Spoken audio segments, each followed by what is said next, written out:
Welcome to this bite-sized session for the T-Level Getting Ready to Teach Accounting and Finance, focusing on an introduction to T-levels.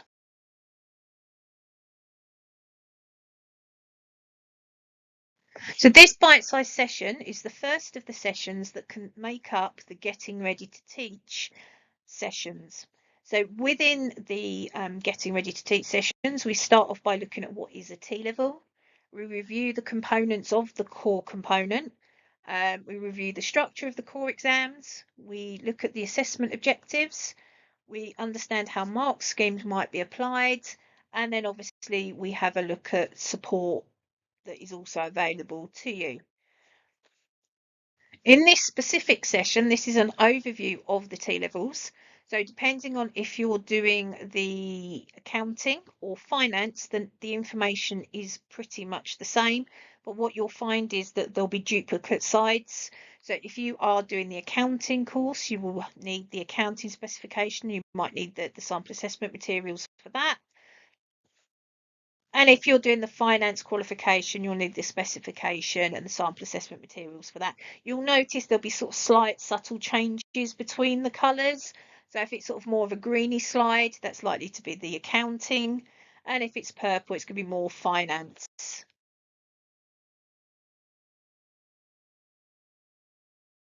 Find is that accounting, finance, and legal services, which is the other colour you can see in our combined pathways template here, have got a lot of information within their core component that are very similar.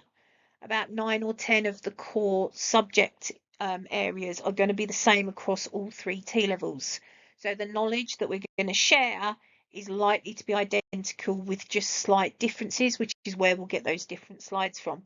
What we're going to do is we're going to start out by looking at the components of each of the accounting and finance. So the idea then for both of the T levels in accounting and finance is that the core component, that very first year, is designed to underpin the knowledge, concepts and skills that students will need. So on the accounting pathway, there is only one occupational specialism, whereas finance has obviously got three. But with that shared knowledge, all those core components that they've got in common, it allows them to then specialise in that second year into their preferred pathway. The knowledge and skills that they're going to develop is also designed to support them into their industrial placement so that they are successful on those 315 hours that they're going to do. Now, the core component is assessed by three assessments. So you have got two core exam papers, so they will be set by Pearson. They will be marked by Pearson. And then you've got your employer set project, which is longer. So that is again set by Pearson and marked by Pearson. These can be done at the end of the first year. You can do these in the autumn of the second year. You can do the core exams in, say, the summer of the first year and the ESP in the autumn of the second, or vice versa. It's entirely up to you as a centre and you as a teaching team how you want to do these. You must do the two core exams together, though. You can't split those out. And if you decide to allow learners or students ask for resits because they've not achieved the grade that they might like, they can resit the core exams and the employer set project. They will keep the best grade for each component, but if they resit the core exams, they have to resit both of them.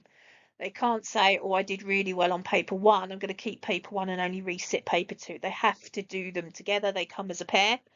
But they can choose to say, just resit the employer set project and keep their sort of exam grade, or they can choose to just do the papers and resit those and keep their employer set project grade.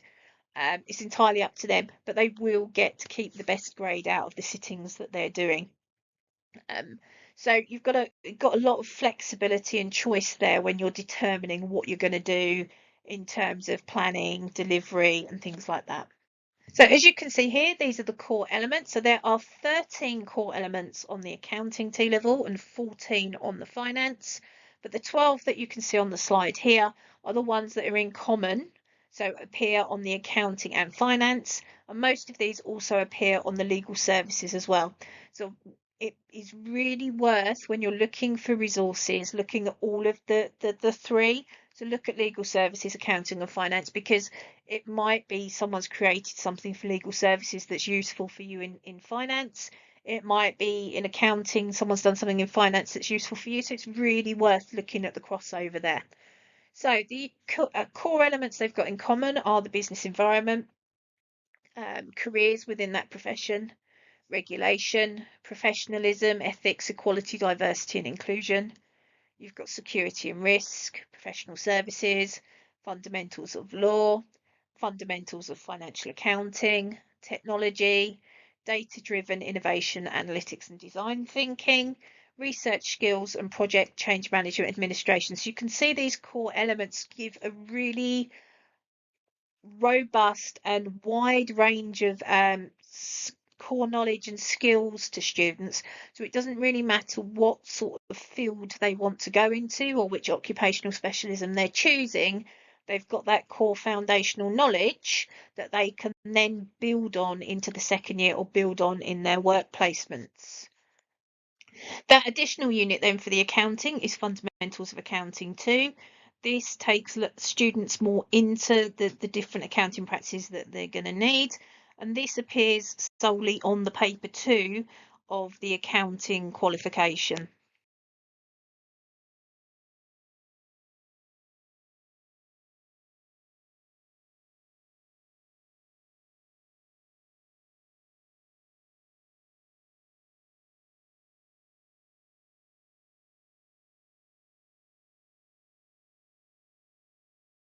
So as you can see here, these are the two additional units that feature on the finance T-level. That's the financial services sector and professionalism and ethics 2. And these appear on paper 2 again. So when you look at the T-levels, the first paper is that generic business paper, and that second paper is the subject specific paper.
On this slide, you can see the grading grid for the T-levels in finance and accounting and legal services. In the first year, students are given a grade for their core component. So that's their 2 exams combined together and they're given a score. Their ESP is then given a score, and all 3 of those are combined together to give them 1 overall grade. This is graded between A star and E. And then in the second year, students will complete their occupational specialism on whichever pathway they've chosen. And then depending on their outcome there, they'll be given another grade, so pass, merit and distinction. So you can see here that unlike traditional other qualifications, like maybe A-levels, where it's A star to E, or vocational, where it's pass, merit and distinction, on a technical qualification, it's a combination of the both. So once students have achieved their both grades, they can use this grid to calculate their final overall grade. As you can see on this table, if a student were to, for example, achieve a D in their core, they have a 67% chance then of achieving a merit overall and a 33% chance of achieving a pass. It's important to note that the distinction star is only achievable by students who have achieved an A star on their core and a distinction on their occupational specialism. But as you can see, there are sort of 6 different opportunities for students to achieve a distinction, 7 different opportunities for students to achieve a merit, and then obviously 4 opportunities to achieve a pass. So students are able to achieve really well on the T level, and you can see that by far the merit distinction opportunities outweigh the pass opportunities for students. So it's really important for students in that first year of doing their core, or into their second year if you're doing their core in the December, that they really focus on making sure that they get the grade they need to access those grades they want. So for example, if a student wants to achieve a distinction or needs to achieve a distinction for progression, they must achieve at least a C grade in their core to be able to achieve a distinction overall. If a student were to achieve a D grade, then the highest possible grade that they could achieve is a merit. Equally, if a student were to achieve a B grade in their core, then as long as they pass their occupational specialism, the lowest grade there that they could achieve is a merit. So they have a 67% chance of a merit and a 33% chance of a distinction.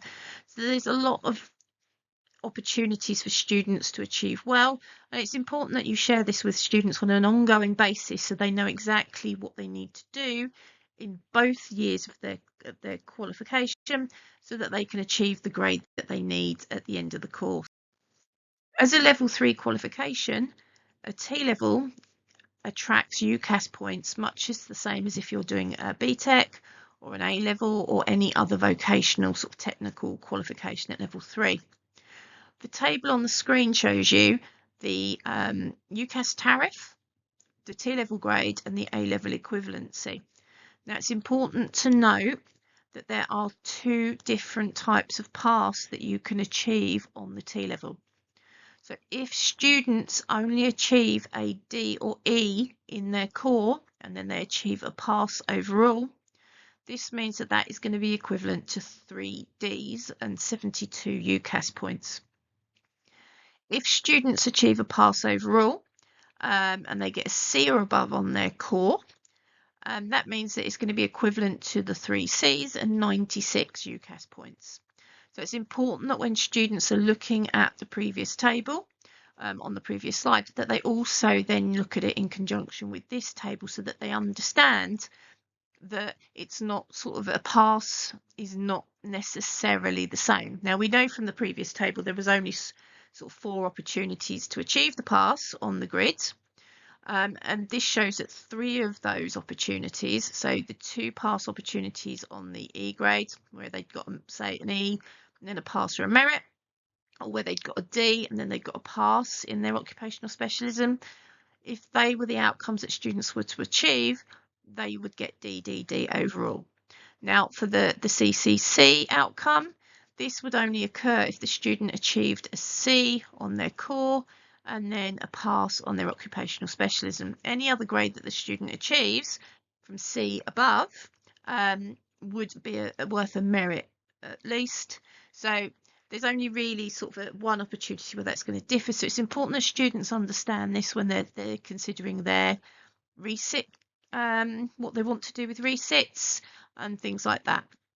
So as you can see, we'll start at the bottom there. So if the pass is a D or E on the core and a pass overall for the whole qualification, that would be 72 UCAS points or D. For a pass that's a C or above on the core, that's 96 points or equivalent to CCC. A merit is going to be 120 BBB, distinction 144 AAA, and that distinction star, which obviously you remember you can only achieve with an A star on your core and a distinction on your occupational specialism. It's going to be worth 168 UCAS points and equivalent to A star, A star, A star. An essential element of the T-level qualifications are that in addition to students completing their core and their occupational specialism, they must also achieve their industrial placement and complete their hours. Otherwise, they're unable to achieve the qualification as a whole. This is an integral part of the qualification, and it's just not possible to achieve currently a qualification unless you've completed this placement. So it's incredibly important that you're sourcing placements from when you first decide to start delivering T-levels, and that you are speaking to students when they're coming to open events, or they're starting with you in September of that first academic year, or even if they're doing the transition program, that they are looking for a placement as early as physically possible, and that they start those hours, because the time goes quite quickly. They're going to want to take time off for when they've got exam series. They might not want to be doing their industrial placement alongside their occupational specialism. They might be wanting to do internships and things like that to get more experience, or work placements. So it's important that the industrial placement is really key when you're planning your program. So for finance, accounting and legal services, the industrial placement consists of a 315-hour placement that's linked to the occupational specialism that the student has chosen to do. So for example, in accounting, that might be that they go into an accounting practice. It might be that they're doing finance in a business. It's something that's related to their occupational specialism. For legal services, that might be that they're going into legal practices, or they're working in in-house legal teams to support. And for finance, there are three obviously separate occupational specialisms. So it would be that for whichever specialism they've chosen, that they're going to need to try and find that placement. So if they're going into retail banking, it might be they need to be reaching out to the bank so that they can go and do their placement there, or in a similar institution. So there are some different features of the industrial placement that are also important to remember. So they are designed to build that threshold competence. So in addition to having the knowledge, that they have the skills.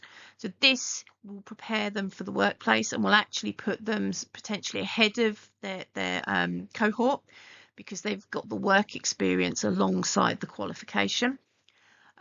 They can do 25 hours of tasters. So these might be where employers come in and they run projects. It might be where you're giving them a range of different taster events, so they can see which type of business they want to go into to do their placements. Another way you obviously can do it is that you can do up to 20% of the hours remotely. So 62 hours on these qualifications for the industrial placement can be completed remotely. The rest of the hours have to be completed face-to-face. So it's important that you're speaking to your students and your learners when they're looking at their placements about the fact they're going to have to physically go to the workplace, or if they're working with someone who is obviously traveling, that they are going with them so that they are face-to-face with that member of staff and working in the business. Now, students can use a maximum of 2 employers towards their industrial placement hours. So if they start a placement and they don't enjoy it, or it's just not working out, they can swap to another and use the hours from both. It might be that you've got students who want to try a couple of different industries out so that they get the experience, so they can try and decide where they'd like to apply when they finish. They can do that as well. And equally, it might be that you've got a student who starts on a placement and then all of a sudden they get maybe a part-time job, or they get a promotion if they're in an industry, like a part-time job that's relevant. Maybe they're working in, say, a call centre at the local bank or something.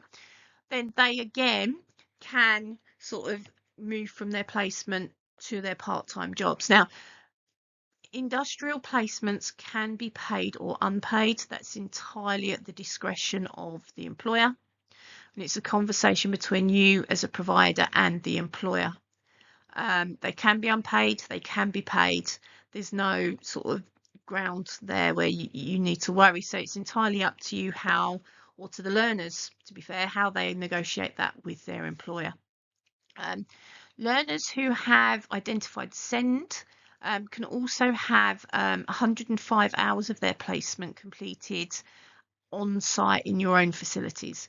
So, for example, if you've got a student who's doing accounting and they're doing the assistant accountant occupational specialism, they could go and work with the finance team in your centre. If you're part of a bigger trust, maybe they could go and work there. So you've got the flexibility there to sort of work with your students to support them to ensure that they're successful in their placements. A new addition to industrial placements in the last sort of 12 months or so is that if students are ill on a placement day, then as long as the employer is willing to sign that off, up to 35 hours of their 315 hours can come from sick days. Now, that's a maximum there of sort of less than 10%. So it's important to be aware that it's not a significant amount in terms of the whole lot, but it is something that might help some learners just sort of get over the edge if there's been a particular issue where they've been sick and it affects them completing their placements, especially as you come into the second year if they're racing to finish before the summer finishes. Now, the DFE has an industrial placements website. It would be worth bookmarking that. On that website, they have a whole range of documents and appendices and specific appendices for each of the T-level pathways. So they've got one for sort of finance and accounting. And in that, it gives a real step-by-step guide on what you can do, what you can't do, what those taster sessions can look like, what the SEND learners placements can look like. And they've also got worked examples in there as well. So it's really worth going and bookmarking that site and going back frequently, because there are changes to industrial placements all the time and how they're being allowed. So it's worth just keeping an eye on that as you go through to ensure that you are getting students the industrial placement that they deserve and that they get their hours that they deserve. As you can see from the table on the screen, this is a overview of the T-level qualification in accounting. So this tells you all the information about the technical qualification part of the T-level. So for accounting, you can see that it has got total guided learning hours of 1,100. So this is your traditional face-to-face teaching time. This might also involve any sort of flipped learning you're doing, independent study. It doesn't have to be face-to-face learning, but there will have been some sort of guided teacher input at some point in the process, be it that you've created the resources or that you're reviewing them afterwards. And then we have what we call total qualification time. So for this qualification for accounting, it's 1,310. And that's made up of that guided learning hours, but it's also made up of all the other things that you would do for the course. So it might be if you've taken them on trips, it might be if you've got employer sort of visits going on, if there's case studies that have been externally set for you to do, for the students to do. It's everything. It's all the bits like maybe revision that they're doing that you're not setting for them, but they are doing and need to do to achieve the course. So there's a whole wealth of activities that you'll be doing that will help you make up those hours. This T-level has been running since 2022, so there is a wealth of past papers starting to build up there and lead examiner reports. There's also resources that are starting to filter through as well. And as you can see here, for the core component, so that's 500 guiding learning hours and 610 total qualification time that you need to make available to deliver these core papers and the employer set project, to deliver the content and then to prepare the students for these assessments. So there are 3 assessments, as you can see, which are graded A star to E or unclassified. And as we explained on a previous slide, a mark is given for your core paper 1 and core paper 2, and then they're combined together to give an overall grade and mark for the core papers. The employer set project is then given a mark and a grade, and then those are then, so the core paper grade and the employer set project grade is put together to create the final grade that the student achieves for their core. So as you can see here, we've got core paper 1. This will be the more business units, so things like the business environment will appear on there. It is a written examination. It's 2.5 hours. It's like 90 marks. Within the specification, you can find a list. So if you go to the end of the core component, you'll see there's like a table that has the assessments, and in there it will actually tell you which of the core elements will appear on each paper. So paper 1 is that businessy paper, whereas paper 2 on any of the T levels here that we're looking at will be the specific sort of industry knowledge paper. So for accounting, that's going to be the sort of fundamentals of accounting, financial accounting 1, financial accounting 2. It's going to be all of those sorts of things that are really specific to this pathway. Both of the core exams are externally set, so they're written by Pearson. Students then sit them, and then you send them off, and then they're marked by Pearson examiners as well. So it's all externally set. They are available in the June and November, so there are 2 opportunities in a year to take those. It is obviously key to remember that if students are taking their core exams, they have to take those in the same assessment window. So they can't do core paper 1 in, say, the summer of year 1 and then core paper 2 in the autumn of year 2. They come as a pair. So if you're going to do your core papers, you're going to have to do those sort of either in the summer or the autumn, wherever you decide is best. But they don't have to be done at the same time as the employer set project. The other key thing to remember is obviously if you're doing resits for students, if you're going to offer resits and support them with those, then the resits of core papers have to be done together as well. So if a student, say, achieves really well on paper 1, paper 2 isn't as good as they'd hope, and they decide to resit it, they can't just choose to resit paper 2. They're going to have to resit both papers. For students, they will keep the better grade. So if they're, say they do the summer and then they do the autumn and their summer grade is better than their autumn, they will keep that original summer grade. If the autumn grade is better, then obviously that will replace it within the qualification. For the employer set project, this is 10 hours. So this will be given in May or November. Again, it's externally set, it's externally marked.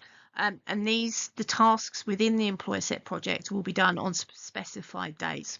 So there is a timetable that is published by Pearson, and you can go on there and you can see when each of the tasks, what day they've got to be done and when they've got to be uploaded by.